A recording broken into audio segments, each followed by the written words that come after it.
இருக்கிறது. அரசியல் சாசன பிரிவு 370 ரத்து செய்யப்பட்டு காஷ்மீர் முழுமையாக நம்மோடு இணைக்கப்பட்டிருக்கிறது. நம்முடைய நாட்டை சுற்றி இருக்கக்கூடிய எல்லா நாடுகளிலும் இந்திய தேசத்தினுடைய வளர்ச்சியை விரும்பாத எதிரி நாடுகள் அந்த நாடுகளில் எல்லாம் புரட்சியை உண்டு செய்கிறார்கள். இலங்கையில ஒரே நாள் புரட்சி. இலங்கை நாடாளுமன்றம் சூறையாடப்பட்டது.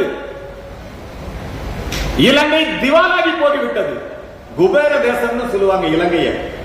ஆனா அந்த இலங்கை திவாலாயிருச்சு. கோல்டன் மியான்மர் பர்மா தேசம் அங்கே புரட்சி, அதுவும் திவாலாயிருச்சு. நம் அனைவருக்கும் தெரியும் வங்க தேசம். அந்த வங்க தேசத்திலே 1905 வங்க பிரிவினை, அதனை தொடர்ந்து 1946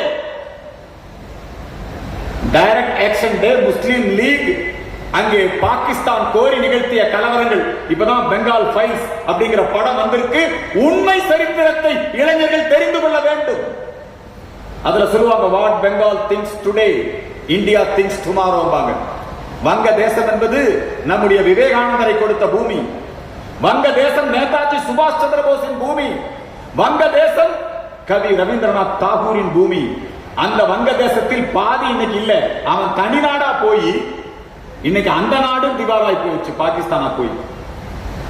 இப்படி உலகத்துல ஒவ்வொரு நாடுகளும் திவாலாகி கொண்டிருக்கிற பொழுது நம்முடைய பாரத நாடு ஆபரேஷன் சிந்தூர் மூலமாக உலகத்தினுடைய வலிமையான நாடு என்பதை நாம் இன்றைக்கு நிரூபித்துக் கொண்டிருக்கிறோம்.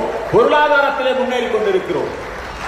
கலாச்சாரம், கலை, பண்பாடு, ஆன்மீகத்திலே முன்னேறி கொண்டிருக்கிறோம். அதற்கு காரணம் நம்முடைய இளைஞர்கள். இந்த இளைஞர்கள், இந்த யுவ சன்சத், இவர்களுக்கு வழிகாட்டக்கூடிய இவர்கள் நம்முடைய சனாதன தர்மத்தின் பாதையிலே, தேசபக்தியின் பாதையிலே நம்முடைய தேசத்தை காக்கக்கூடிய ஒரு மிகப்பெரிய அமைப்பாக இந்த மாநாடு நடைபெற்றிருக்கிறது. கொஞ்சம் பேர் வந்திருக்கலாம்.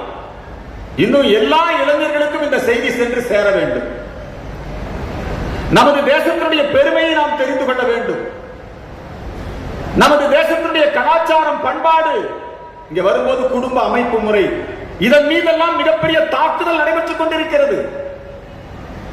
அதையெல்லாம் முறியடித்து இன்றைக்கு நம்முடைய இளைஞர் சமுதாயம் இந்த தேசத்தை வழிநடத்தக்கூடிய இடத்திலே இருக்கிறது. அதுல கொஞ்சம் தமிழ்நாடு கொஞ்சம் பின்தங்கி இருக்கு. எல்லா இடத்திலையும் சனாதன தர்மம் அப்படின்னா பெருமிதம். தமிழ்நாட்டில் மட்டும் இந்த சனாதன தர்மத்தை ஒழிப்போம், அழிப்போம், இது கொசு, டெங்கு, மலேரியான்னு இங்க இருக்கிற டெப்டி சீஃப் மினிஸ்டர் பேசுறாரு. இது கண்டிக்கத்தக்கது. நம்முடைய தெய்வ தமிழகம், ஆழ்வார்களின் பூமி, நாயன்மார்களின் பூமி.